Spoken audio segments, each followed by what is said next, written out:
I guess I should probably have that stream open to see when I'm actually there, huh? Yeah, I always do that. Yeah, if you want to let me know, that'd be cool. I don't know, looks like we are good. Oh, okay. Hey, everybody. My name's Dan, and I am joined by the lovely Laxus. And we're going to do some Link's Awakening here to end off this first day. I hope you guys are all ready. So the first thing we're going to do is we're going to go ahead and select our character. I'm going to do this one because it looks like a little Naruto run. That's why I like, because we're speedrunning, I guess. Always a smiley face for me. Oh, yeah. Or like Pac-Man, and the ghost had just gotten eaten and is trying to get away. Oh yeah, that's also good. Yeah, I like that. All right, well, we'll explain it kind of as we go, so we'll get started right now in 3, 2, 1. So first things first, there's a lot of little tricks and glitches in this game, and the beginning is really the only big portion of RNG. We're really going to be hoping to get some rupees here in a minute. Yeah, we need 10 rupees after we collect the sword, because, I mean, as the game normally begins, you get your shield and then you go to the beach to get your sword, otherwise you can't do anything. And then we need 10 rupees for some stuff to play the claw game. And yeah, these enemies don't like to drop all the time, so it's really annoying. We're actually going to do our first little trick comes right here. I'm going to hold the shield out while walking towards the sword, and we're going to pick up the sword before the owl even leaves the screen. This is going to probably be the only time save of the night, so enjoy it. We are still on pace. Yeah. Alright, off to a great start. So, for these rupee drops, you can sometimes dupe them when you hold out your shield, so that the shield hitbox and Link's hitbox touches the rupee at the same time when it becomes active. Like, it bounces, and when it drops down, that's the first time you can actually interact with its hitbox. And when you at the same time touch it with your shield and with Link, then you get 2 rupees instead of 1. Yeah, and we were able to do that, I think 4 times there. Yeah, that was like one of the best rupee grinds I've seen you do, honestly. I think ever. Yeah. It's all downhill from here. Yeah. So now we go to the shop, and with our 10 rupees we obviously can't buy a lot, so we just steal the shovel, then we buy the bombs, but we don't pay them, because right when he buys them, Dan just saves and quits, so he gets the bombs, but the game didn't remove his rupees yet, so he keeps them for this little crane game. And then we also steal the bow, because, I mean, no one can afford that many rupees, honestly. And the bow is very, very strong, especially early on when you were not supposed to have it. It just kills everything so quickly. Not gonna lie, I was worried before this started that I'd miss the dust. Yeah, that would be the worst. Then we would have to... Actually, well, you could save and quit. That's probably faster than getting 10 more rupees, but yeah, that would be annoying. Definitely. So we are running the 100% route, which means that we have to collect all the seashells. Well, not all of them. We have to collect 20 seashells total, so that we can get the level 2 sword. So we're going to be kind of moving in such a way to grab those. Our first, actual big trick is coming up here, and you'll see this multiple times throughout the run. Laxus, if you want to explain bomb triggers. Sure. So for some reason, when you drop 2 bombs within 6 frames, I believe, you can trigger any cutscene that's on the screen. And by positioning yourself right at the edge of the screen, dropping a bomb, then transitioning to the next screen and immediately dropping another bomb, yeah, we just trigger that cutscene. This one doesn't even save that much time. You could go to him and sprinkle the powder on him. It would be like 10 seconds slower, I think, with like this little cutscene. But later on, there will be bomb triggers that save way more time. Yes. And with like pause buffering with the menu, it's honestly really not that hard to do. And one thing, it may have looked like I did some sorcery and walked through that Octorot, and that's actually going to be a very important part to the trick that we will pull off the most in this run here soon once we get the feather. But yeah, if you want to explain how you kind of clip into walls a little bit. Well, you clip into walls into just running into them basically at the edge. It's like, I don't think there's any other game where you can clip into stuff that easily. It's really like completely free. But yeah, like in some situations, like you saw with the enemy earlier, you can then just walk past them because your hitbox is a little bit off, I guess. But it will be way more important. Oh, the health strats. Hey, I've seen that one before. I know. Hey, you can't have a run without a dance strat in there at least once. Yeah. But once we have the feather, clipping into walls is will break the game a lot more, because what Dan will do in a moment is called a super jump. So by clipping into the wall like that, then jumping into the wall, and then holding away from it and slashing your sword, you actually perform a second jump, because the game thinks you are on top of the wall. So we can just jump over basically everything if it's laid out in a way like that, that there is a wall next to it that you can perform a super jump on. And yeah, that trick will be used a lot, and it will skip a lot of stuff in dungeons. And now we just have Moldorm. Moldorm in this game is... Oh, I hate him. He's way more... Oh my god, that was such a good fight. That was amazing. He's, in my opinion, way more trolly than in Link to the Past. He only takes 4 hits, but he's like completely random, and just like in Link to the Past, he can push you into the pit, so you have to redo the whole fight. Yeah. And he deals a whole heart of damage, and you only have 3 when you get to him. So that fight can actually be pretty scary. Yeah, the Moldorm was actually the reason why I grabbed that heart earlier, just in case, because he does not play nice usually. Yeah, in a situation like that, I usually just grab the fairy from the mini boss. But yeah, that was an amazing fight.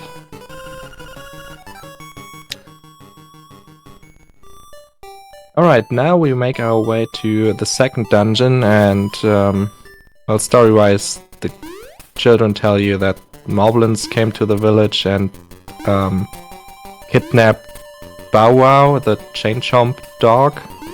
So we have to rescue him. But first, we jump into pits, because that's always fun. Because it's an impossible trick. Yeah, with a spin you can hit that crystal on the right to destroy it and not jump into the pit. But that's kind of tricky. He's grabbing some money because he needs some for later, and also another super jump to get to this heart piece early. And then save and quit. The nice thing about this game is it sets you a save and quit point at every entrance of every cave or house or dungeon or whatever. So you can save and quit to get back to that stuff very quickly. And right there, Dan loses 1 frame. It's... Yep. I don't know, we will never get this frame back, but for some reason, even though he has to grab the piece of heart, because it's 100%, it is 1 frame faster if he jumps past the piece of heart there and grabs it later. Don't ask me why, but that's how it is, and Dan refuses to go for it. It's really disappointing. Yeah, what it is so when you grab the item, you get 1 frame of movement before the text box. And so we could have saved a frame, and now we're just going to probably have to reset. Yeah, better reset. Alright, and then Dan talked to the photo guy. That's, I think, exclusive to the DX version. There are all kinds of photos that you can make when you go to certain spots. And as part of 100%, he also has to get all the photos. Alright, Yes. And... Oh, go on. Yeah, I was just gonna say, yeah, so we're gonna take a lot of little detours just to grab photos. And now we got the chain chomp, so we're gonna go ahead and save and quit, and now we're going to lose 20 seconds to him deciding that he doesn't want to actually help us proceed with the game.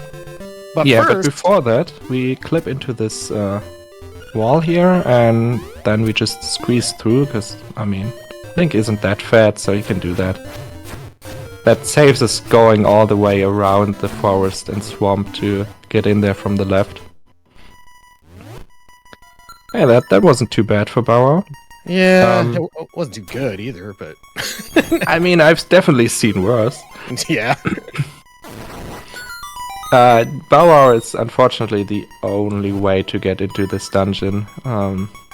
And sometimes he just decides to not eat any of the flowers, so you just stand there for 30 seconds and wait. It's really good.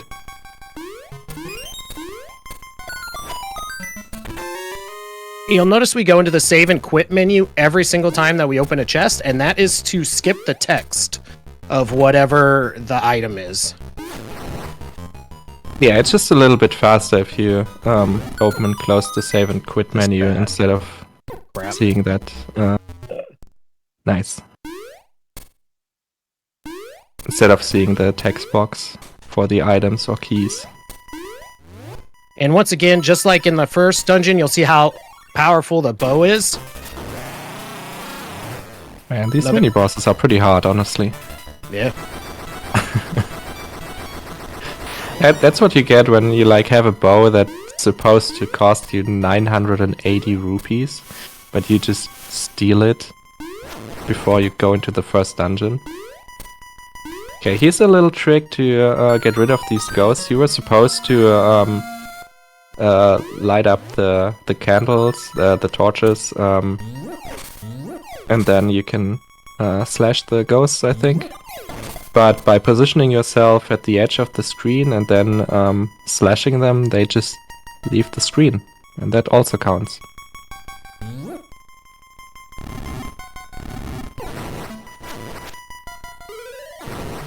In that room you have to kill the enemies in a specific order to spawn that chest. That was very annoying always as a kid.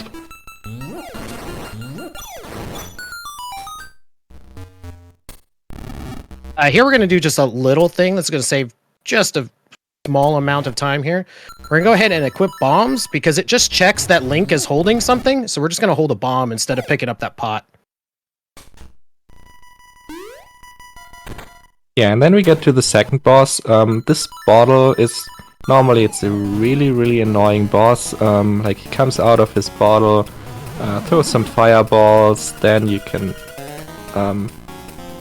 pick it up, throw it against the wall and hit him a few times, and then you have to repeat the cycle like 3 or 4 times or whatever. But instead, Dan will grab this... Oh, that's close. Instead, Dan's bottle, have a small heart attack. Yeah, that as well. He will clip into the wall, to destroy the bottle, place a bomb and then use a bomb arrow to like one cycle this boss. I really like this kill. Yeah, the kill is really cool. So the bomb actually knocks him towards you in such a way that then you bomb arrow the wall right in front of you and you can get a super quick kill. Yeah, and yes, you can combine bombs and arrows to a bomb arrow in this game. A lot of people apparently, despite playing this game, didn't know about that. It's one of the cool things about this game, that you can combine the items like that. Alright, so now we're going to do pretty much the way that this run for the most part goes is we do a little bit of item collection in between every single dungeon. Right now, we need to upgrade our bomb capacity, because that is part of the 100% route, is that you upgrade the dust, upgrade the bombs, and upgrade the arrows.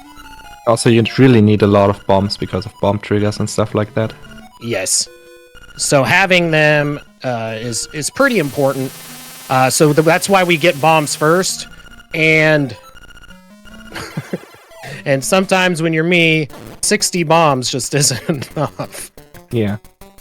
And since I just saw that in chat, for some reason they put a lot of Mario stuff and enemies, and like Marin and Tarin look like Mario and Peach and stuff like that, into the game, and apparently they didn't even really ask for permission for that. They just did that, because I mean that's how you created games back then. You just did the stuff and didn't care. So yeah, there are a lot of like there are piranha plants, Goombas of course, and the chain chomp, and yeah, a lot of stuff. Alright, we're grabbing another seashell, because it's important that we have 5 seashells before we get to the seashell hut, because the seashell hut actually has it where when you have 5 and 10 seashells, it actually rewards you by having that amount exactly by giving you another seashell. Yeah, there are actually more seashells in the game that you need in case you don't get those. Yeah, there is, I believe, 26 total in the game, but you only need 20. Whoops. So we're coming in here just to set our save and quit location so that we can come back there in a second. Now, this is going to be the first of many of the pictures that we're going to need to get here. And we also got a pretty big skip coming up here. It's called Villa Skip, which the way that we do it in this run is involves basically when you get out of a pause buffer on a specific frame of falling, you get 1 frame of movement, which we're going to use to move 1 pixel. But that pixel is going to be enough. Whoops. It's an important pixel. Yeah, that pixel is going to be enough to get us through a screen transition. Yeah, it saves a lot of time. Why do you need exactly 20 seashells? For 20 seashells you get the level Master 2 sword, level 2 sword. I don't know if it's called Master Sword in this game actually. I don't think it has a name. I mean, you can call it whatever you want. The level 2 sword. It's when you get Sally. So yeah, here we go for the stupid trick. Cool trick.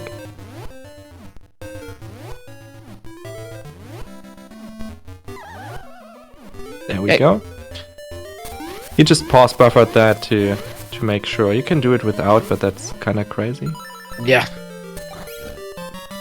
And yeah, that saves a lot of time. Normally, this, by the way, that was the key to Dungeon 3, even though it didn't look like it because of the glitch. Yes. So normally you are supposed to talk to that guy that was in the photo with us just a moment, and he tells Richard, you to collect. Yeah, Richard, that's his name.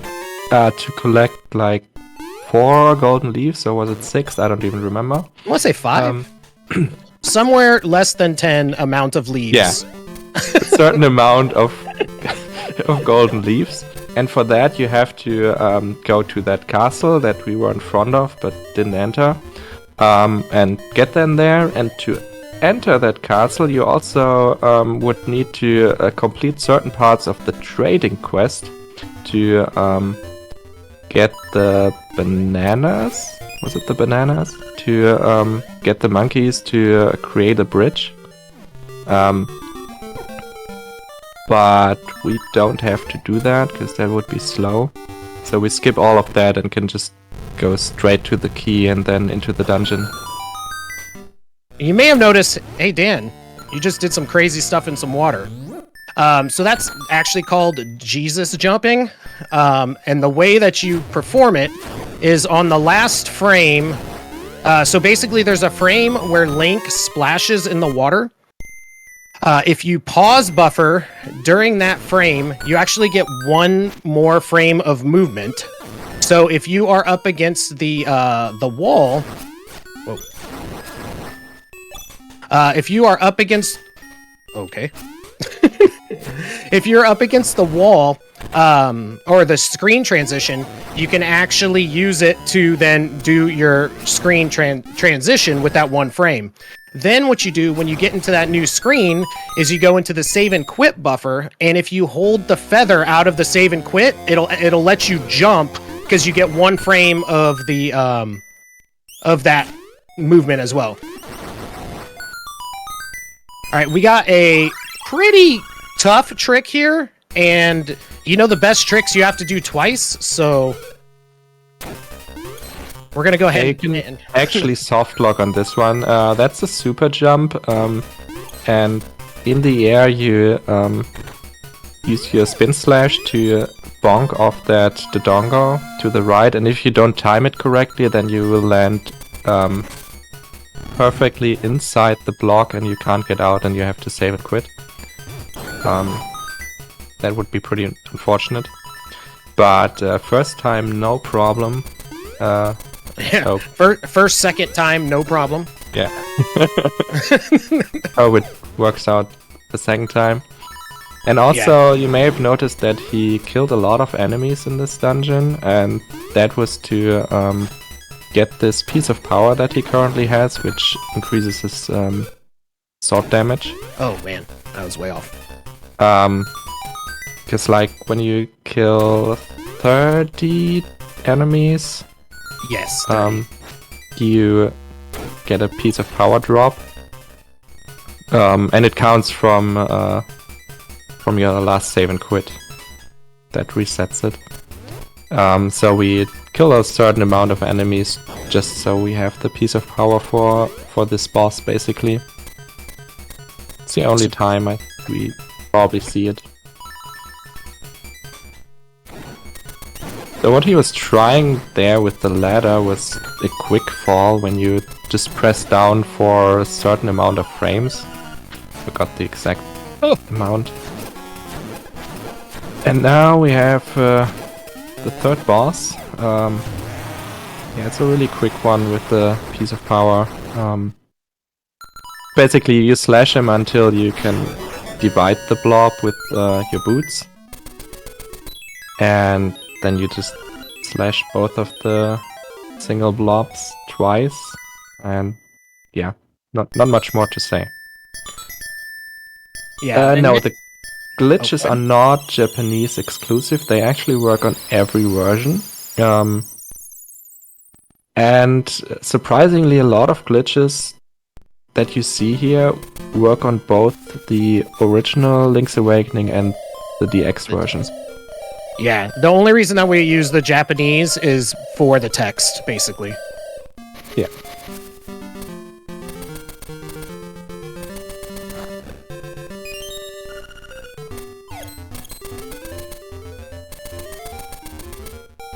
Now we're going to do a little collection. So you saw us bomb arrow this cave before. We're going to come in here and actually collect it now. We're coming in here to collect a piece of heart. Yeah, it was just quicker to bomb earlier because you had to get the bombs and arrows out anyway.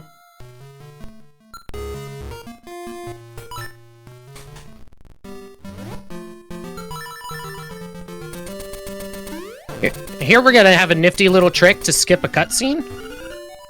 So the way, whoops, it's a little early on it. I accidentally hit B.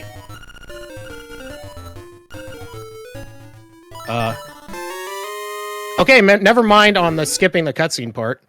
I think it's the first time I've ever. That's a nice cutscene. Yeah, this is skipping it. This is skipping the skip. Yeah. Which results in getting the get. So Yeah. the way that the game works is actually since we beat Dungeon 3, and it's like there's no way that you could have gotten here without having done the trade quest. It just assumes that we did it, so it's like we had the stick, even though we never grabbed it. Yeah, you would normally get the stick when you enter the castle for the golden leaves. So you are supposed to have it absolutely at this point, but yeah, luckily the game thinks the same way and just gives it to you. Otherwise, yeah, you would have to do the whole training quest. Yeah, and so we skip most of it. And so we were at exactly 10 seashells. So now we have 11 from the house and 12 right there.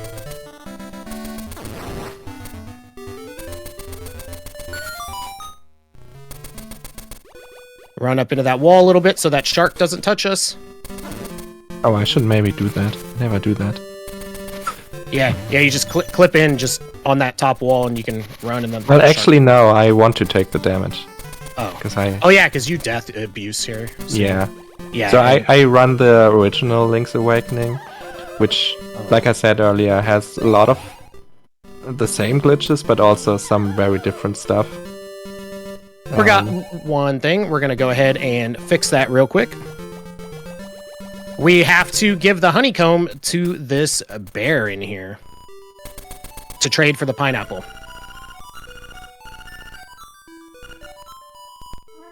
Now we do the skip trick that we were going to do before, because he also has a cutscene.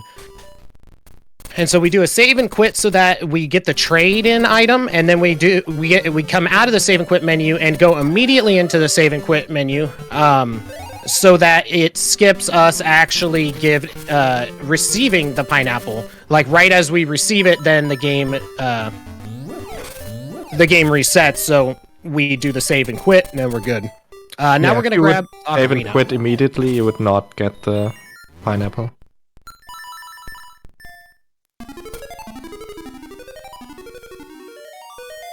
And getting the pineapple is important because that is the trigger to put Marin at the beach.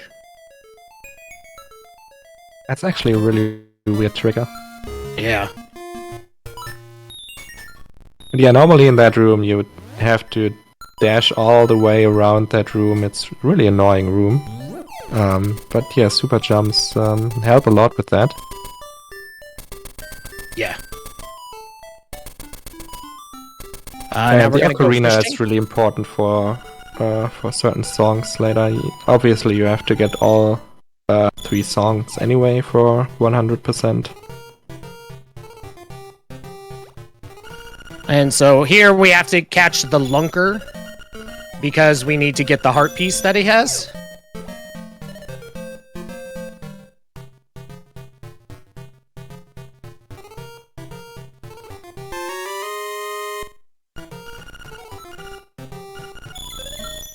This section here, in between this dungeon and the dungeon we just completed and the next one, was the toughest part for me to learn this game, because there's a lot of random stuff.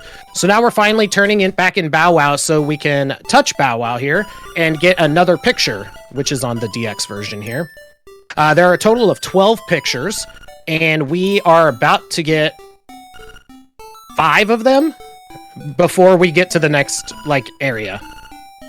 Yeah, and some of them are actually missable. Yes. Especially the next ones you will get. Yes. The next... Well, not this one. Not this one, but the next 3 pictures that I'll get are all missable. Because they all have Marin. honest.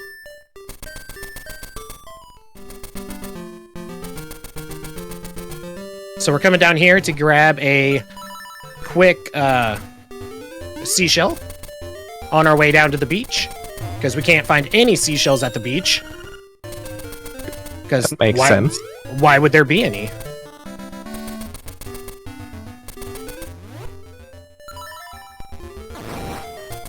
Cool thing about the boots is that if you start using the boots and then you equip the sword after, you'll automatically have the sword out even though you're at mid-run.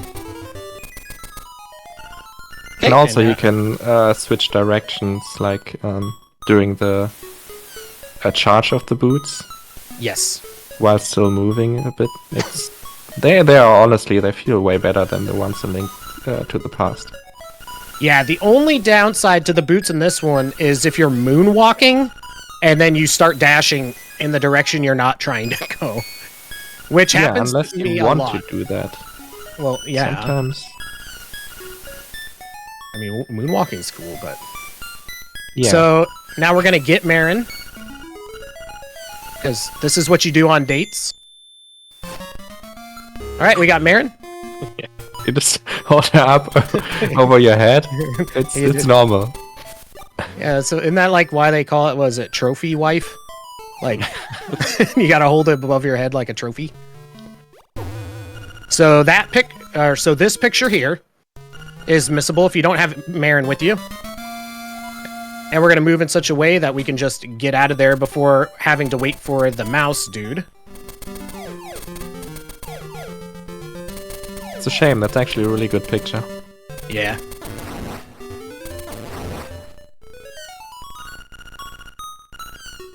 And this here is another picture that is missable.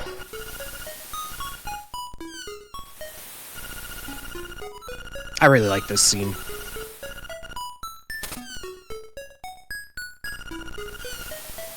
Pretty much anytime Ballad of the Windfish plays, I'm happy. Well, unless I'm sad. But then it makes you happy again, right? Yeah, it does. Dog didn't want to get stabbed, so... Or dog wanted to get stabbed, so I had to stop my dash.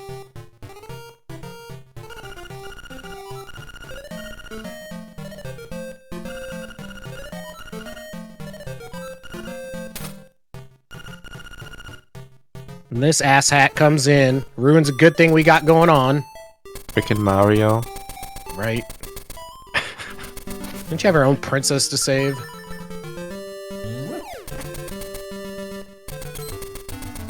Especially great because we actually saved the princess later on the mount. I was like, I don't. I think we both just kind of leave her. Oh, dude. I thought you would have to.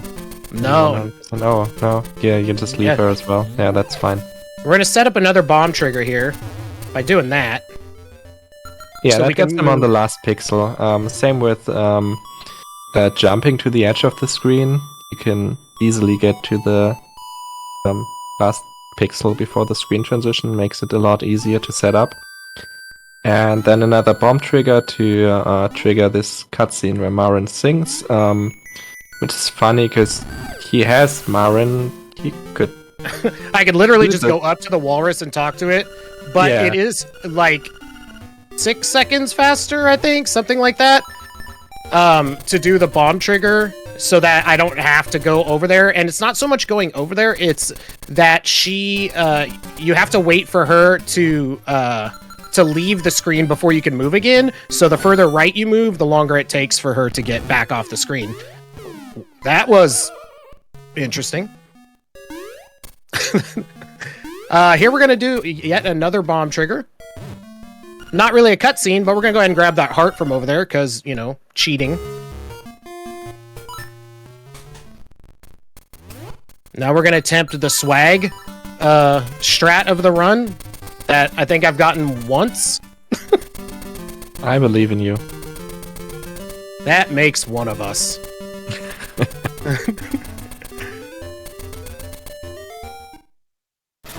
No! You can kill him before the text box pops up. You have It's to hit really him hard. with two arrows. It is really tight to actually do that. I mean, it saves like a second or so, but If that. it's just cool. It is very cool.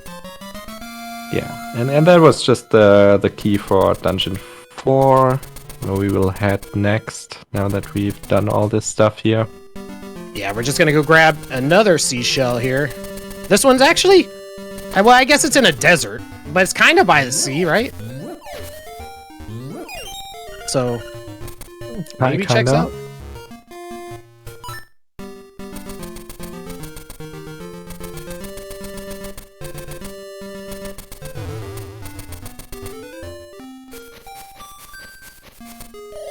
I like getting that one movement. Like when he, in between when he lands and when he's like going. Yeah. For some reason you can just walk a few pixels during that. And we're gonna go ahead and we're gonna get Marin's song.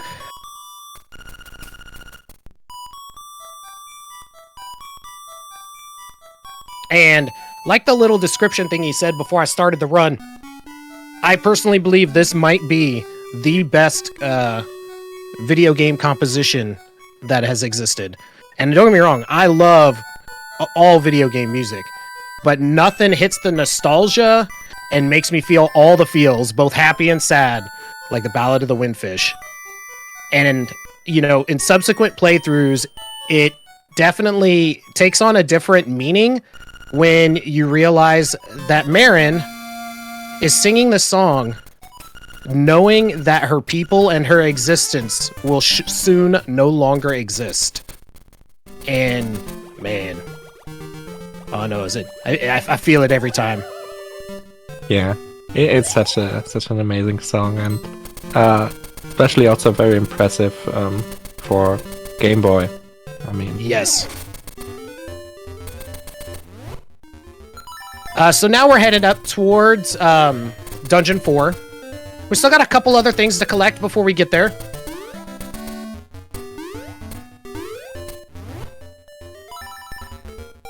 And then we will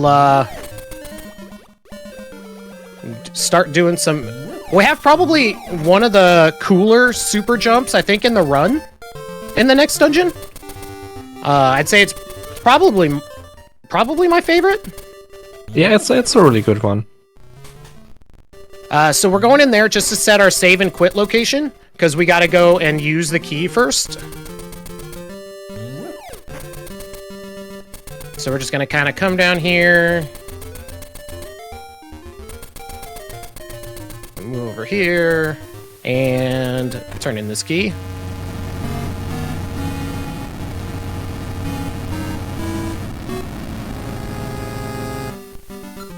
Now we save and quit. Save us all that time there.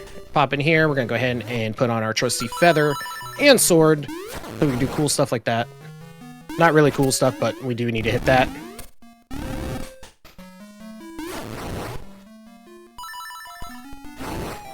And it's funny, Laxus and I actually do things a little different. I personally, you'll notice that anytime that I use the feather and the boots at the same time, I try to always have the boots on B and have the feather on A. And he tends to do the exact opposite. Yeah, I hate it with feather on A.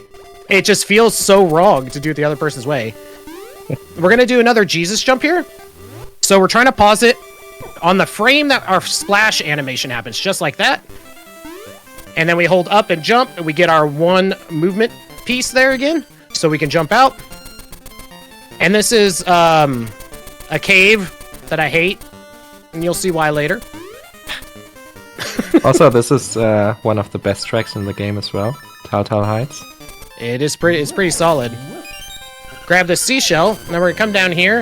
And we gotta kill this thing, and if it drops a rupee, we gotta make sure we grab it, because the guy here will not appear to take our picture unless we grab that rupee. If that rupee sits there, he will not appear. So, beautiful picture of his foot. And now we're gonna head into our fourth dungeon here.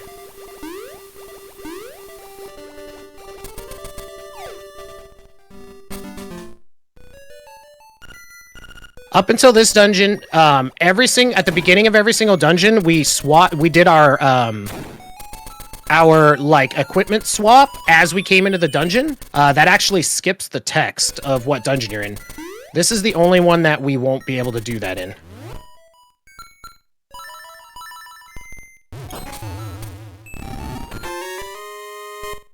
And we're going to do a little manipulation here of our inventory before things get bad. Because, in this run, if you've ever played Link's Awakening, the ocarina is the absolute bane of your menuing. There's another Jesus jump. Yep. And so we hold the feather as we get through to our save and quit menu there. Also, menuing in this game is actually really hard because none of the items have like a set spot. They always just go where you put them. So you end up with your items in very different spots all the time. Alright, we are about to do the coolest super jump in the run. Or at least the coolest looking.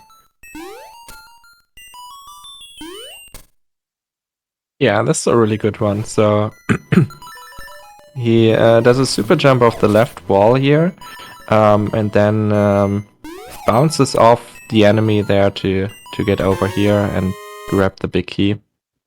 And now we're going to leave this dungeon by doing yet another not intended thing.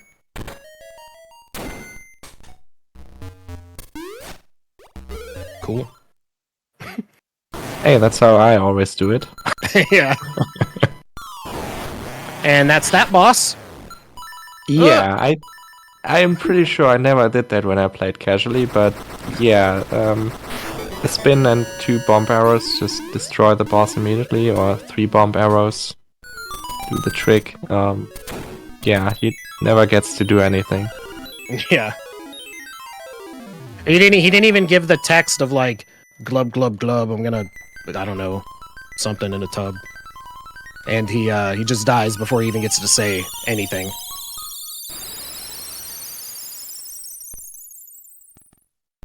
All right, and now we've got a little bit more item pickup, and this is actually an interesting part of the run because this is where we go out of order in the dungeons. The next dungeon that we do is actually going to be Dungeon 6. But first, we got to hear this game's version of Tequila.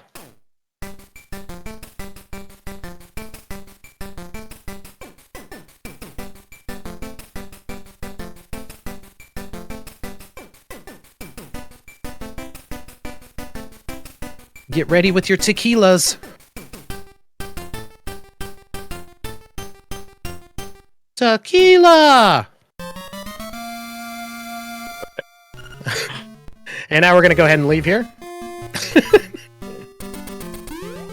I mean, who wouldn't want to drink with some fish? Sounds dope as hell. Yeah, absolutely. So we're gonna grab another heart piece here.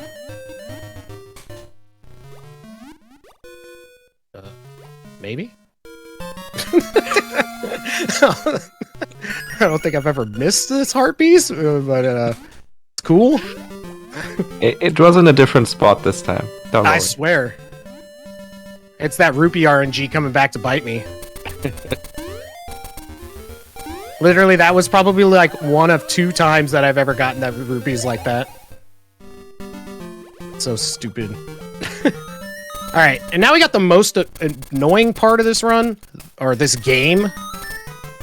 This ghost. And we're gonna grab a lot of stuff here. So first thing we're gonna do is we're gonna come into this phone booth to set our save and quit location.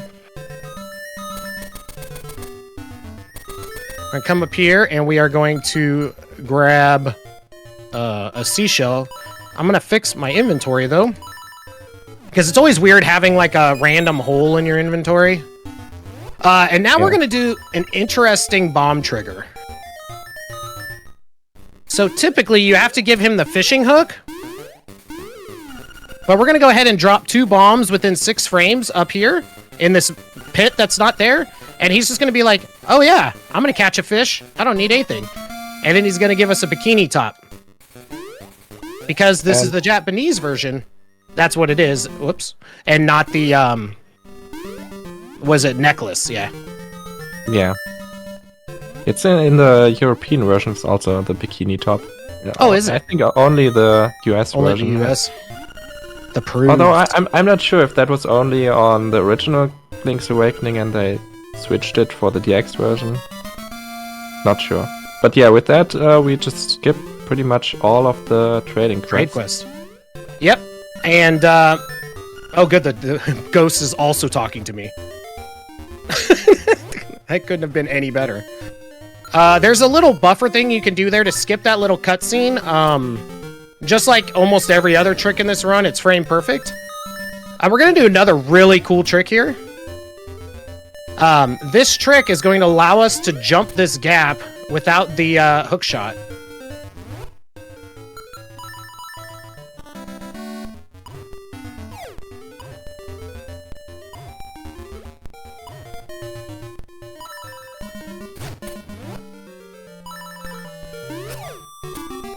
Nice. Well done. So that is... So the interesting thing about this game is that the, each of the, pauses in this game advance the game a different amount of frames. So in that case, what we were doing is advancing it 5 map screens worth of time so that we can use the, sword and shield on the same frame to get the deflection off of that fireball to land in just the right spot so we can super jump over and make the jump. Yeah, it's a pretty crazy trick. So for buffering, like you can buffer with bringing up the menu. I think the menu is 1 frame. The map is like is 4 frames, and you can also buffer with the save and quit menu, which is I think like 7 or something. Yeah, I don't know the exact frames. I just know that pause buffer is 1 and map is 4. Yeah, I think the save and quit is more than that, but yeah, I don't remember how much exactly. But yeah, depending on what you want to buffer and for how long you need to buffer, you can use different methods there. And a trick that we'll be doing later, you'll get to see some serious buffering. Some serious buffering, yeah. You're gonna see some buffering like you just downloaded NetZero and was getting on the internet for the first time in the late 90s. It's Dan's favorite trick. Yeah. It's my favorite trick that every time you fail is somewhere between 25 and 30 seconds time loss. So yeah, so nothing can go wrong. We're gonna do it first try. Yeah. So now we have to deal with this ghost first. The ghost spawns when you beat the first 4 dungeons. If this wasn't a 100% run, you could skip that by not finishing Dungeon 2 until the very end. But in 100% you have to deal with the ghost to get 1 photo, I think. Yes. Yeah, that's, I think, all you get out of it. Yes. Another interesting thing with the ghost is that he only appears if you're on the bottom half of the map as well. Yeah. So if you complete the dungeons and you are on the top part of the map, he will actually not appear until you get to the bottom part. Yeah, and you can't enter any dungeon until you did the ghost side quest, so you have to do it now. So we just traded the shovel for the boomerang, and the boomerang is pretty busted. Not quite as busted as the bow, but in some cases more busted, which you will definitely see at the end of this run. Yeah. But we're gonna use the boomerang quite a bit. Whoops. And actually, the next dungeon that we're gonna complete is not going to be a numbered dungeon. It's actually going to be the DX exclusive color dungeon. I think that one is also in the Switch remake, right? I don't know. Oh man, it's been a while since I played that. I know the photos are not in the remake, but I think the color dungeon is. So here we are upgrading our arrow capacity, because we are going to need a decent amount of arrows. So the question he always asks is if you want to upgrade dust. So we want to say hell no, because that's the only thing I can assume that it's saying with that many characters. And then we say yes on the second one every time. And now we're playing Mambo number 2, so that we can head up towards the top of the map and get rid of this ghost finally. I'm glad you didn't soft lock. Yes. You can actually soft lock if you play the song on the first frame, I think, after getting control. Yeah, if you play the song on the first frame after upgrading your dust, the game will soft lock. But luckily, Dan is never that fast anyway. Nope, not even close. I don't even know if I wonder if it's because maybe you could buffer it. Oh yeah, you can probably buffer it. Yeah. It's kind of weird. You can buffer certain items, but other items you can't buffer. I don't know. And so, because Link is just a weird-ass individual, he's going to go ahead and get his picture taken on somebody's grave. I don't know what that's about, but super cool. And both him and the ghosts are smiling. They like it.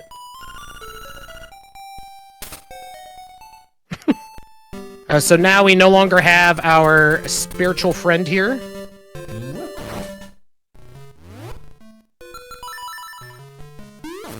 Gonna do a nifty little trick here to grab that heart piece. Yeah, the boomerang in this game is really good. Like in most Zelda games, it's like, I don't know, kind of boring. It can stun enemies and that's it. In this game, it just destroys everything and grabs heart pieces and... It's just all around real good. Yeah, yeah. Alright, this is the color dungeon now. You have to move the graves in a certain order to open it. And this dungeon is very much focused, obviously, on color and on like some puzzles around it. We gotta grab a lot of money because we're gonna need 300 rupees at the end of this dungeon to purchase a song. So we're gonna grab a ton of cash there, and we'll be grabbing that cash again. No.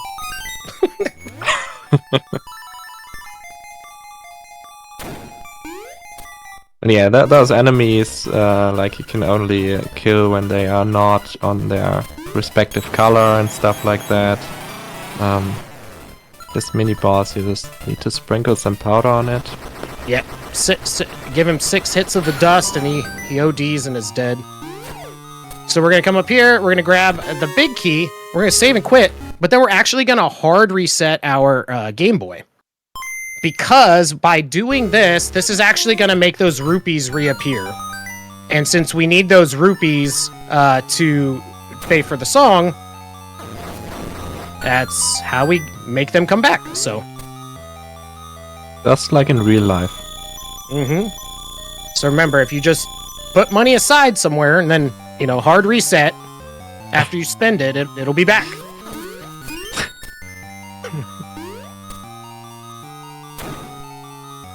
My favorite part of this dungeon is that it plays the Zelda 1 dungeon theme. It's so good. Yeah, it's a nice throwback. Alright, so the color dungeon. So not a beginning dungeon, so arrows shouldn't be that good, right?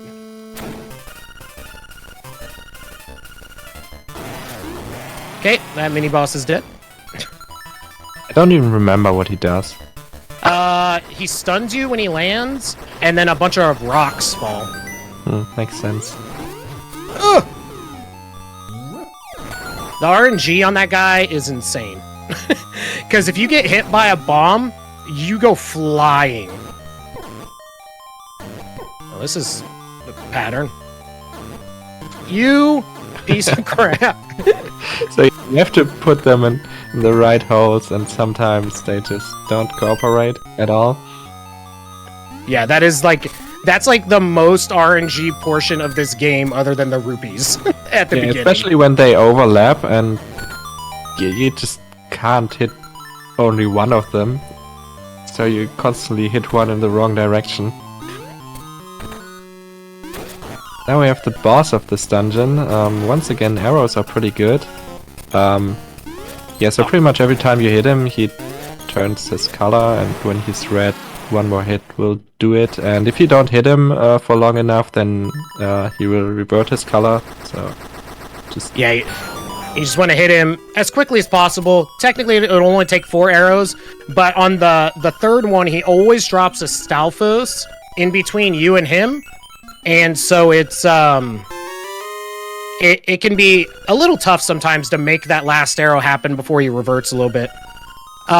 So here we're grabbing the blue tunic, which is actually going to have damage. The 100% route only calls for you to grab a tunic. It doesn't matter which one. However, believe it or not, the one that gives you more defense is actually faster. I think it's because it allows you to take more like damage boosts and stuff. Because you don't have enough hearts, right? Yes. And okay, I think it doesn't even really matter because you get the level 2 sword soon, so yes, the damage is not that important. Okay, so this part, I swear, is the toughest part of the run. It is deceptively hard. So we're gonna make a jump without getting the hook shot, and we're gonna do it first try. That jump is actually really hard. Like, it's pretty much a max jump, and you have to jump somewhat diagonally. It is very tricky, and I've seen Dan a few runs to that jump. Literally this week, I have died. That means lost all of my hearts trying to make this stupid ass jump. Yeah, like I said, you don't have enough hearts. Exactly. Unfortunately, the blue tunic does not have the hearts that you take from falling damage.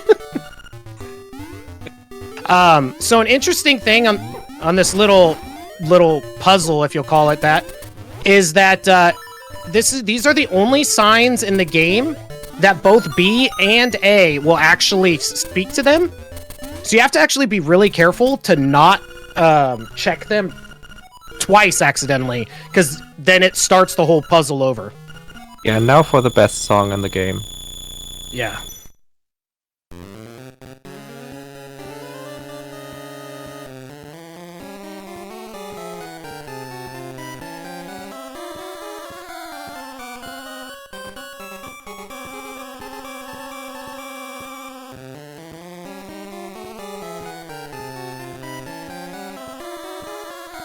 Oh, seizure warning, I guess? I guess that would be probably a I good think call out. they are stunned already from this wonderful music. Yeah. Hearing seizure warning? As if that's a thing. Okay, so now that we got the worst part of the run out of the way, I actually hate that more than Rooster Skip, which is... I was just about to say, now trick. the real worst part of the run comes up. Yeah. Wait, we still got a little bit of time for that. So now we're going to take a little dip. Because we need to collect another heart piece. Then, we will finally start meandering our way towards our next dungeon, which is actually going to be Dungeon 6, not Dungeon 5.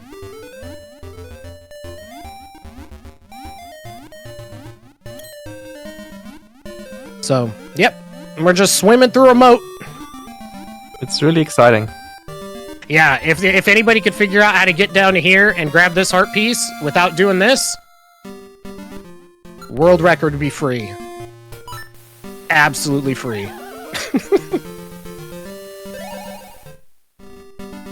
Alright, so now we're gonna get my favorite picture in the game. And the reason I like it so much is because of the smirk that Link has in this picture. I don't know why he looks like this, but we're gonna take a picture with a Zora here. And this random, paparazzi dude following us everywhere. Also, make sure when you play this game to print out all your pictures with your Game Boy printer. Yes, it's very important. It's actually, you have to submit them via mail. Otherwise, your run is not valid. Because you didn't 100% the game. Yeah. Alright, so now... Oh, go ahead. Yeah, go for it. I was going to say, so now we're going to get the key for the next dungeon. So that's where we are currently headed through an area that's... It's easy, but it's I don't know. It's annoying. So annoying. So instead of waking these up when they are in your way, you can bump them away with your shield. So you don't have to actually deal with them too much, but yeah, it's still an annoying little area. That right there is actually the last seashell that we will collect. So, we are on our way. Oh, what am I doing? I was wondering the same. Why are you pushing him to the right? That was the before I learned the strat. Oh, okay. Oh, wait, what? Oh, powder fight, interesting. Didn't know that shit. Yeah, this boss is actually, I think, meant to be killed with the bow, because like all these statues, they drop arrows, so seems like a good hint for that. Also, if you go up there after grabbing the key, you get to see all the story about how we will kill the whole island when we are done with this.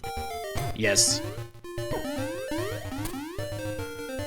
And we're doing our wraparound trick again because we can clip into the top of these little Armos Knights and avoid waking them up. Yeah. And noting, I mean, I do 6 before 5 as well, but I mean, I also do 7 and 8 before 6 and 5, because my run has some other glitches. It's a shame that you don't have magic rod glitches in this run. Yeah.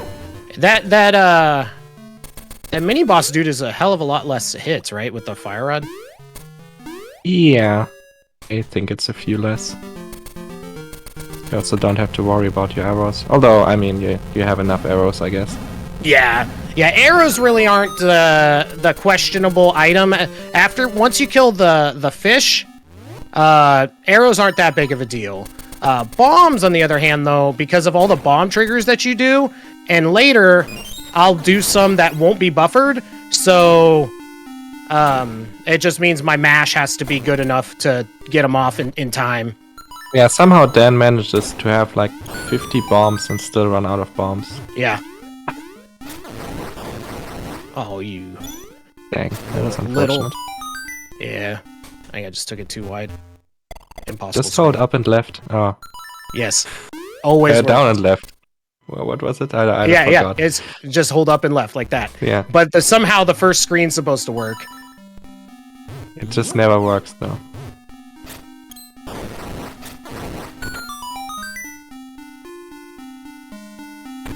Okay, so we grabbed the second power bracelet, and now we are going to the opposite side here.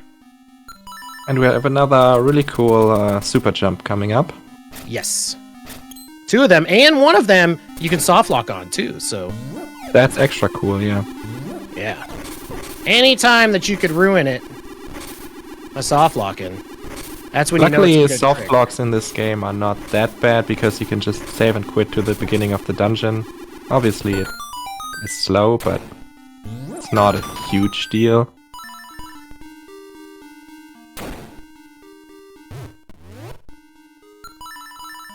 We're gonna go ahead and send that dude with his friends to Valhalla. Okay, we're gonna do a super jump, but we're gonna do a really late one here. so that we're on the 1 pixel here, so that we can do a big super jump and get up over this side. So it's like super jumpception, because we have to do both of them. And we're gonna do the same block clip here. So we hold diagonal and bam. Now this is the jump that you can potentially soft lock on, but we're good. Most of these super jumps that you see, they can be, like that one's pretty much pixel perfect, but there isn't a huge leeway on most of them. But the penalty for missing them is usually you just try again. Yeah, once you understand like the timing for them, it's not too bad. Yeah, that horse thingy is really fun. I don't know why they thought that was a good idea. You just have to throw them until both of them stand up. Yeah. There's it's another just pure RNG, I think, unless there is some kind of manip that you just can do. I don't know. Another little block clip. And now we're gonna fight this boss. And he's actually able to be hit prior to even starting the fight. Yeah, this is a weird boss in general. You can just drop bombs on his face, and like he really doesn't do much. Like he has these tiles, and I think once all these tiles are gone, he just spawns some random pits in the ground. But obviously we never get that far. Yeah, doesn't he like destroy the floor or something too? Like the outer or something? Yeah, possibly. I don't know. I don't know. I skipped the boss. I don't know. I mean, I basically skipped the boss. No, Dave, I don't think there are any like save file damages possible or anything. You just get stuck somewhere in the wall, and then you save and quit and go back to the beginning of the dungeon. There is, however, in different categories with screen wraps, where you can screen wrap into a different room, and when you come out, you can come out on the mermaid statue. And if you don't have the sea or the mermaid scale, then that will essentially corrupt your file, because you'll be saved and quit at that mermaid statue. You can't go back down the steps because the mermaid statue's in the way, and so your file nothing can be done with it. Oh yeah, I guess, yeah, but like in this run, it's not screen walks are not allowed anyway. Yeah. Now we get the level 2 sword, because we collected all 20 seashells. I say all 20, but like we said earlier, there are more than 20. Yeah. But we can't collect anymore because we have it now, so... Yeah. I think you can collect more than 20 if you didn't get the sword yet. Yeah. Alright, now for Dungeon 5. And we're gonna do... The first thing we're gonna do is a pretty big trick that's sub-pixel dependent. So I may not get it first try or 20th. So but if he fails, it's definitely the sub-pixels. Yes, 100%. But yeah, this is a very big trick. So normally in this dungeon, you have to go around and fight a mini-boss 4 times in 4 different rooms. And when you defeat him the 4th time, he gives you the hook shot. What Dan is doing now is he goes straight to the 4th room that is here to the left, where he normally wouldn't spawn now.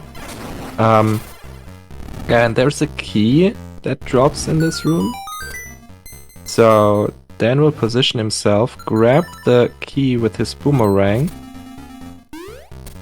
in a way that perfect. That he grabs the key and instantly screen transitions. So the game thinks, well, he's in this room and he just got an item, so it has to be the hook shot. because that's what you get in that room. And then you just get the key normally again. Yep. And now it's basically we're just going to work our way to the big key and then work our way to the boss. We have everything we need. Yeah, that saves so much of the dungeon. Yes. Like normally this would be the first room where you fight him. Show with the one stone in the corner. Then you have to find the second room. Fight him there again. The fight is always the same.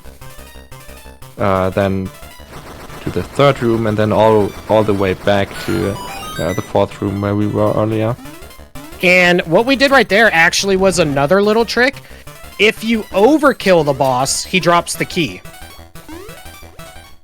So that's what we were attempting to do here, was to overkill him by using 4 bomb arrows.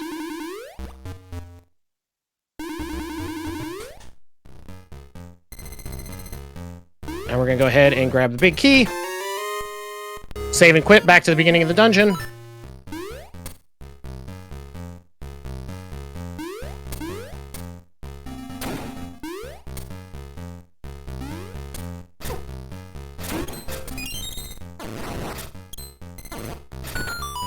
Gonna do another little glitch here that's gonna allow us to clip through some blocks.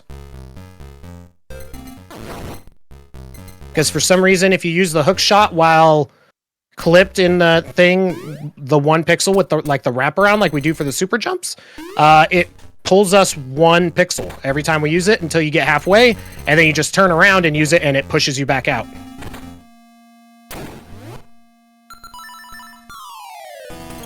Yeah, this game is just so broken. There are so many glitches that are not even allowed in this.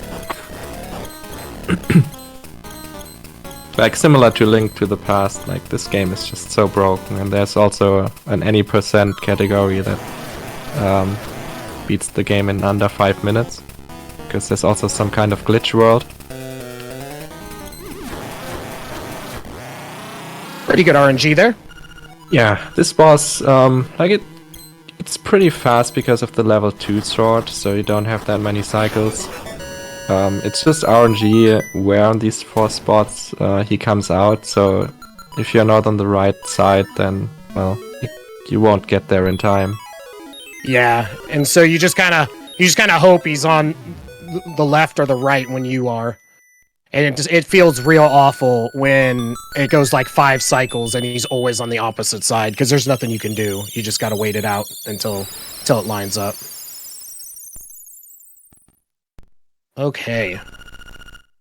Now, for Dan's favorite trick. Yes.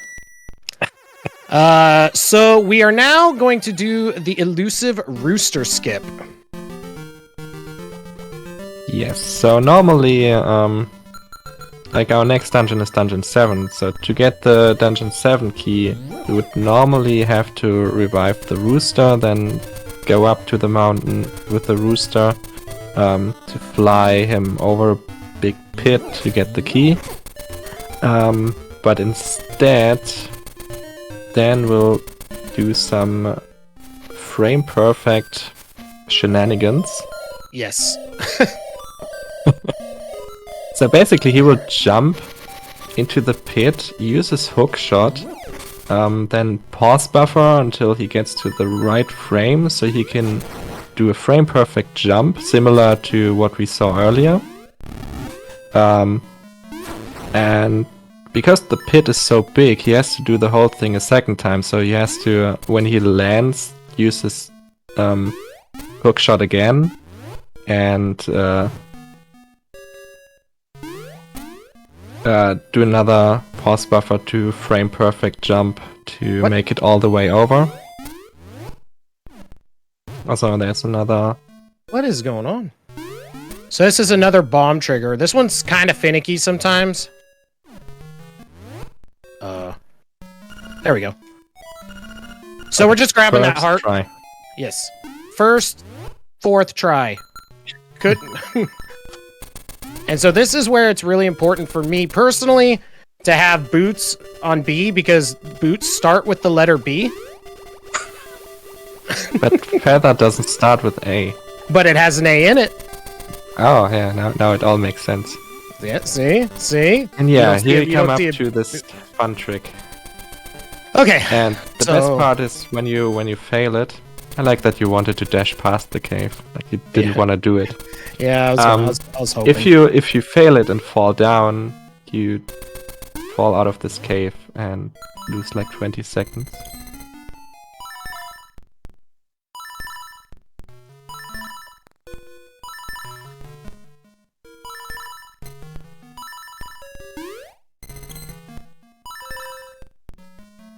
Shit. I think it's good. Let's go. Perfect. So once again, you could see how he was first buffering with the menu for 1 frame buffers, and then when he saw a specific frame, then he was doing a map buffer, and that lined up perfectly with the frame he had to jump on.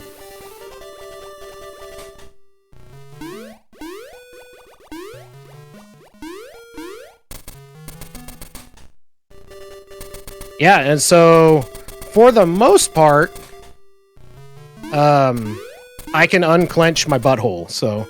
Well, you are kind of low on bombs now. I know, I only have like 35. It's questionable, but... I mean, normally this wouldn't be questionable, but I've seen Dan lose more bombs.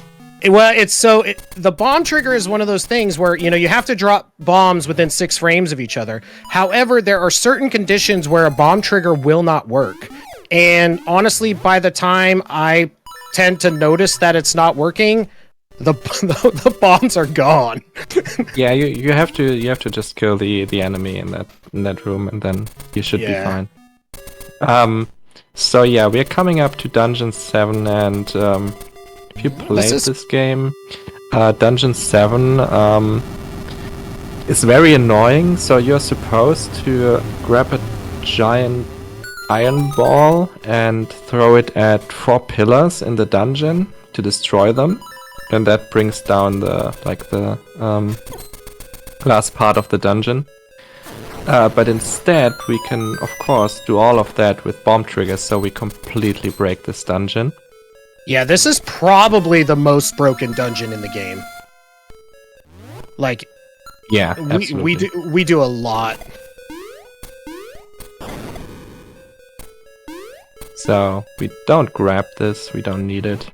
Instead,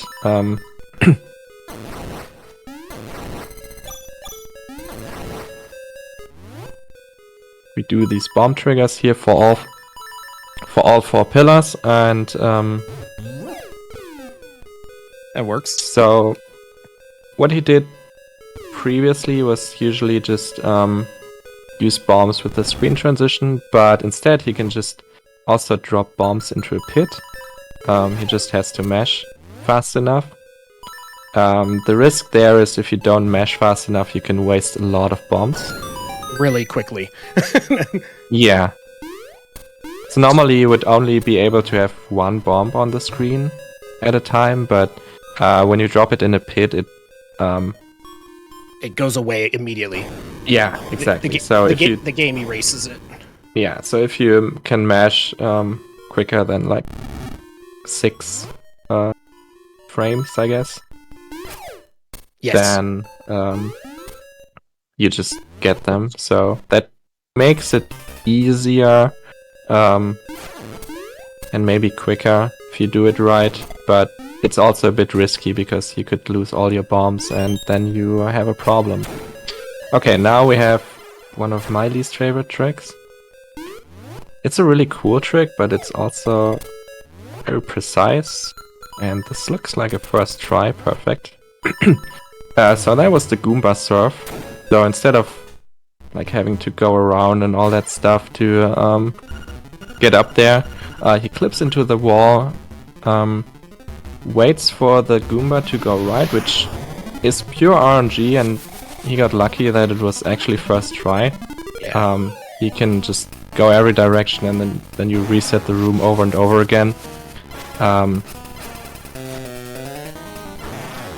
But yeah, when he goes right, then you can do a super jump. Has to be a very high super jump. And then you just land on the Goomba and get over the wall. So what I was trying to do there, which I was able to do on the last hit, is there's actually, when you get into this screen, there's not a plane on the bottom, and your weapons can actually wrap around and hit the bird when he's off the screen above. But it's kind of finicky. So, but yeah, I mean, overall, I'm happy with how it's all I've never done. seen you do that with the sword beams. Yeah, it can be done with the sword beams or the hook shot. Yeah, The that's sword what I beams- normally see. Yeah, because usually I've taken a hit, and so I don't have the beams. Makes sense. So basically, what I'm saying is I was playing too good. I was playing too well. I mean, this And- was a really good dungeon. Like with That's pretty first try solid. Goomba surf and everything, that was pretty good.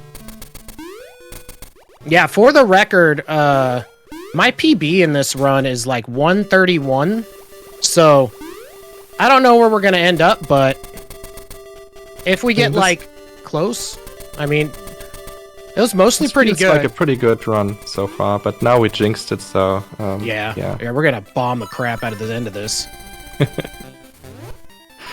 So we're gonna skip Marin here, because, I mean, she's fine. Yeah, she can just jump to the left there, and Yeah, she's just good. like I mean, did. somehow she got there, so She can get down. Yeah, that's a very good point.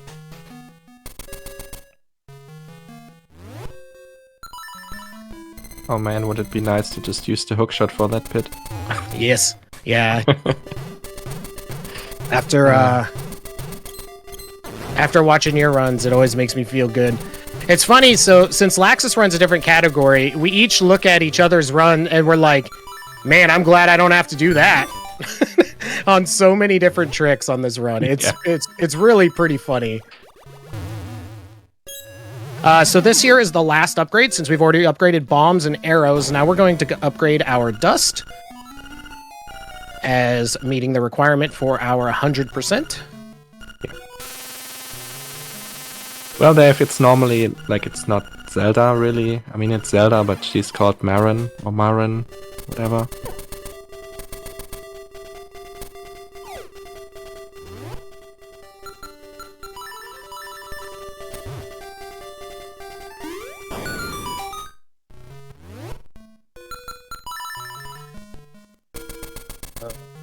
Hold up. So we're supposed to use the shield there, but we're just gonna damage boost. It's kind of funny that you do that even though you actually have the shield because you need it for 100%. Yeah. So what you do there is you clip into the wall when you dash up, and that removes the knockback that you normally would get from the flames. Then you can just dash through and take a little bit of damage. And you can also dash through that head when it awakens, so you don't have to fight him. And that was another bomb trigger, so we didn't have to play the song to wake the wall up turtle?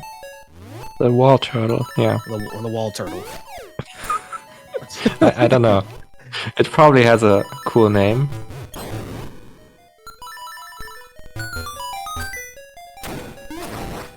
Alright, so this is a really cool trick. First he uses a super jump to get up to the top there, and then he gets on a very specific pixel to hookshot over and Okay. clip past that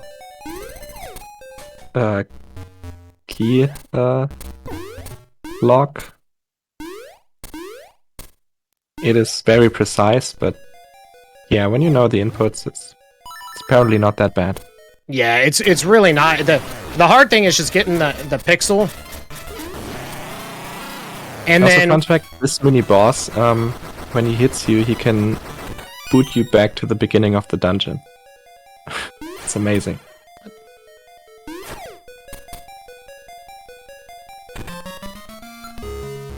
So we're gonna grab the fire rod, and then we're gonna go grab the last heart piece.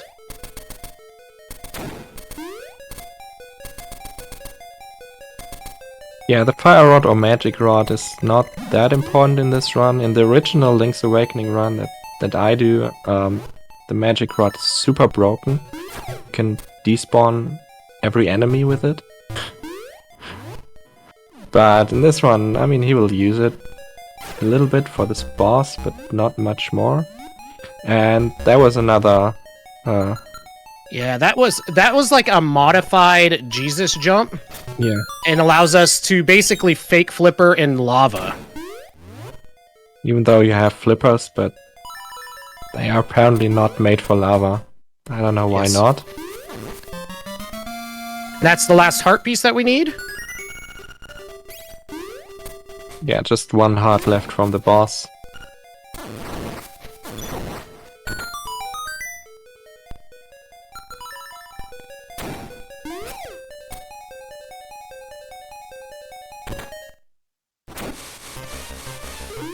Oh my god. No! I always like your deboost shred. Oh god. That was a flawless fight. That was exactly how they wrote it up in the tutorial. Yeah, it's so annoying when you miss him and he gets away, and yeah, then you can't really catch up to him.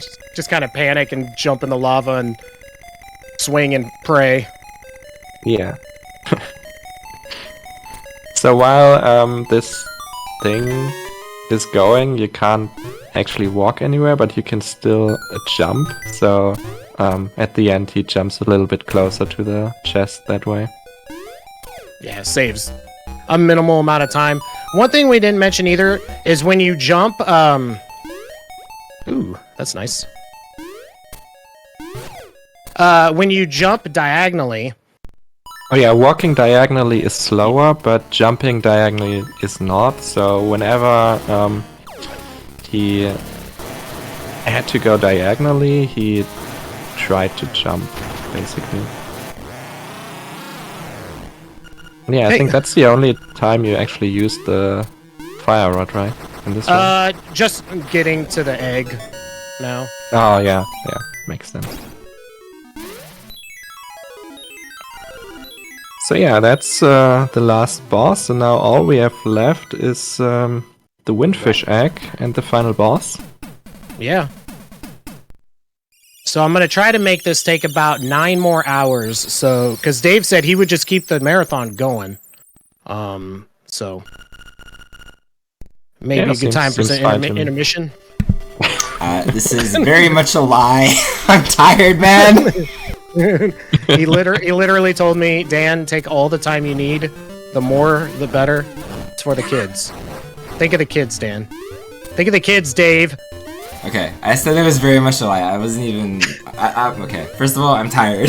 Second of all, I just yelled in these guys' ears that it was a lie, and it was completely muted, so like talking to themselves. Oh. Well, that's cool. Now Nice. people can hear Yeah, me. he's literally been talking crap this entire time. Yeah. Absolutely, yeah. An hour and 27 minutes of just shit talking. Is literally the entire time. No. Yeah. Finish it up, Dan. You're in PB range, I think, right? He actually is, I think. So no pressure. Okay. Yeah. Let's do it. But I'll let you guys do your thing again and go die. Yeah. One So- last bomb trigger. Yeah, because using actually the flute would be too slow. It's kind of funny how in this run you get the ocarina and you get all the songs and then you never use them because you always use bomb triggers instead. Yeah. There is one other spot that you would use song 3, but I did not learn that strat. It's very, very difficult on the last boss actually. So. Oh yeah, yeah, but we don't do that. Yeah. So entering into the egg, that is actually a maze, and normally you are supposed to read a book in the library in the village, and that tells you the path to the egg. But fortunately, if you don't read it at all, the path does not get randomized. so it's always the same for us. So we just have to left, left, up, right, right, up, left, up.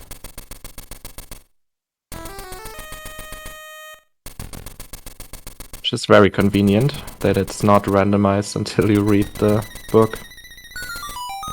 And entering this final boss fight, he mashes bombs to do a text box skip, which he got. That saves a few seconds.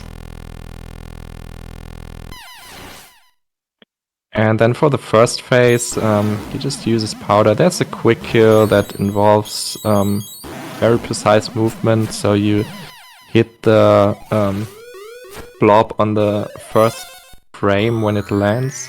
But yeah, powder does it as well. Now we have like the basically Aghanim phase. And just like in Link to the Past, he's kind of a troll. First two are always the right balls. After that it's random, he takes 4 hits in total. There's a wrong one.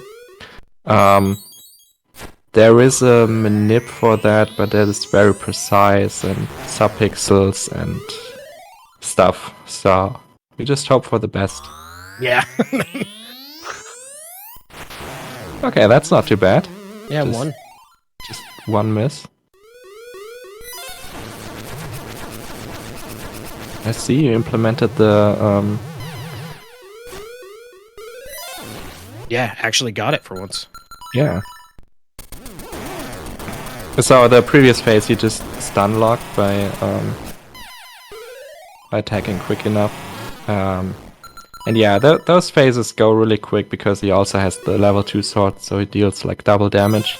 And this is already the last phase, and what he's doing is he's just waiting in the corner for it to open its eye. Normally you have to use arrows, but for some reason the boomerang, as we said, is really strong and just one-shots the final phase. This might be a PB. This is a PB, I think, yeah. Yeah, I Small think it's... one. Yeah, maybe. And time is coming up. And time. Hey! That's a PB, right? I think so. I'd have to open up my live split all the way, which might mess up the thingy. I want to say my PB was like 131 and like 20-something seconds. Yeah, I just knew it was some kind of 131. Yeah. Yeah, I'll take Yeah, it. that felt like a pretty solid run. Like, got all the major tricks like pretty quickly, first try usually. It was pretty nice. Yeah, I think there was only a couple little spots that were a little iffy. So now that we have awoken the windfish, we're gonna go ahead and make all of our friends and loved ones disappear and wake up in the middle of the ocean, you know, all happy Just because be we're happy. about to die.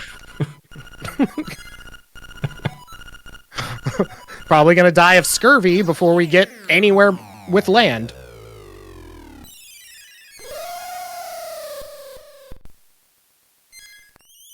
Let's hear this song one more time. It's okay to cry if you want. I might.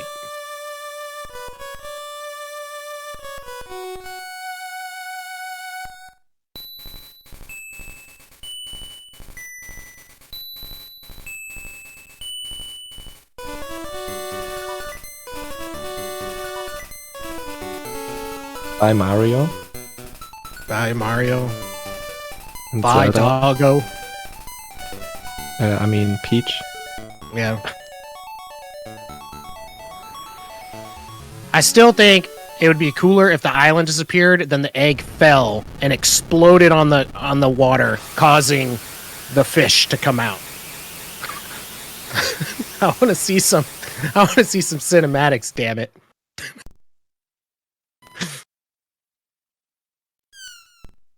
And it was all just a dream. Yes. Because all good stories aren't real. And Link just grasping onto this log, which is going to somehow turn into like 3 here in a second. Yeah, it turns into like a full raft. It's amazing.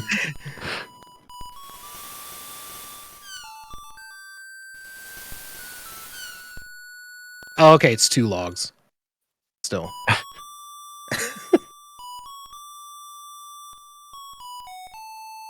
Yeah, the cutscenes are really good for like Game Boy or Game Boy Boy. Color. Yeah. It's really good. you just see him getting bigger and bigger because he's coming down on Link. It just splash. I mean, like this looks just really impressive for Game Boy. Like Oh, totally.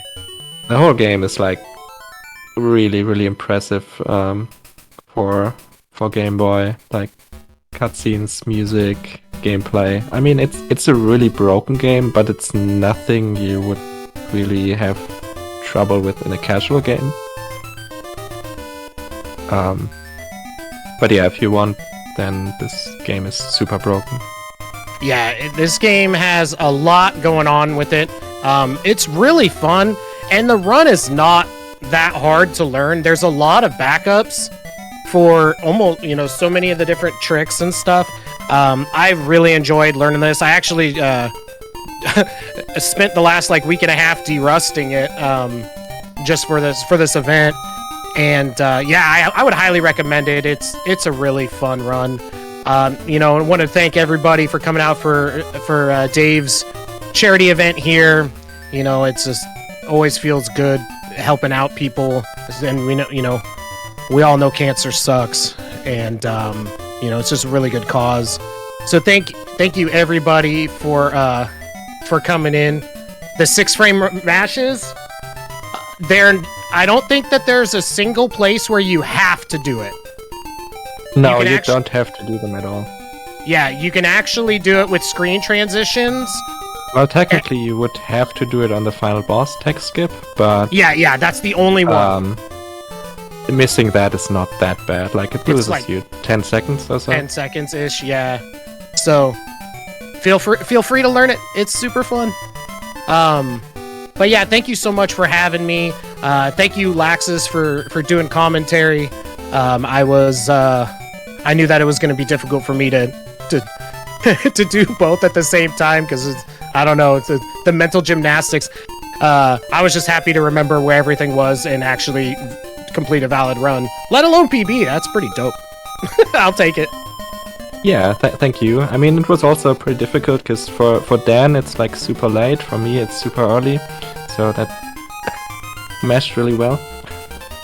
Yeah. But yeah, this was fun. Great run. Really cool, and thanks for having me. Yeah. And now Dave can finally go to bed. Yeah. Or he can give you guys a little encore Super Mario RPG. Maybe do a bonus run. Yeah, we'll speedrun Super Mario RPG for 4 hours. Yeah. That's a good idea. Yeah, just one more time. Oh, you could do it twice then, right? Yeah. Yeah. No. Actually, no. Okay, well, thank you very much, you guys. I'll say goodbye to you here, and then I'll switch off to a different scene because everybody can hear me now. But I'll say a quick goodbye to everybody watching. Okay. But, yeah. Sounds good. Thank you, and we will catch you guys all later. Cool. Thank you guys very much.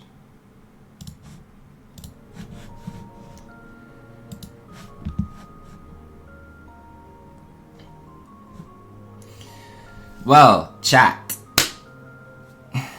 Thank you guys for hanging out here. I tried to shout out as many people as possible, not to sound cliche or anything like that, but everybody involved in this is such a good runner. Like to anybody that's new here, it's just me and my girlfriend that run this entire event. So it's literally just us two, and the amount of work that goes into it is a lot, but there's nothing that we can do without everybody else joining. So definitely go follow everybody that was involved. They're really good runners, really good people. I had a little bit of a bug. There's always a bug. Last time there was Mongolian strategy where in the audio it kept playing over and over. But this is my girlfriend. Please definitely go follow her. She does all the art, all the assets and stuff like that. And this is day 1 of 3. So if anybody feels like coming back tomorrow, we'll start at the exact same time. You can put exclamation point schedule. It's obviously for the Stollery. I'm pretty tired, I'm not gonna lie.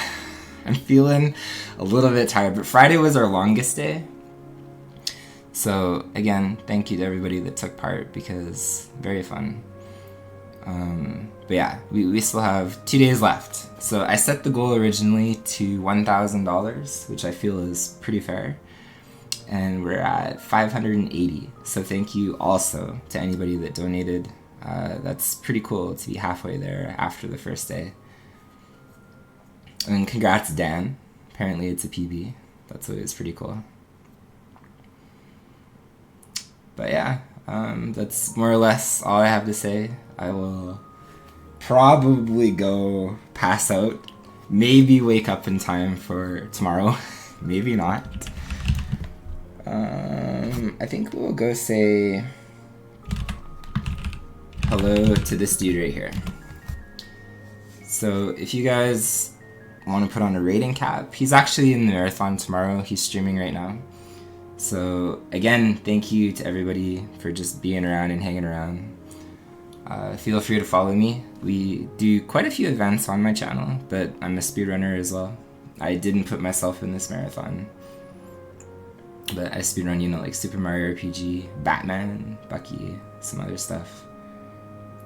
But yeah, we'll go say hi to 𝐂𝐍𝐶ounts. He's doing Animaniacs tomorrow, so if you've never seen that game, I guess it's a preview for what he will run tomorrow.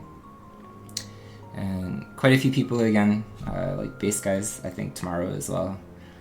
And same with Mega Mad actually. But yeah, take care guys, I am beat.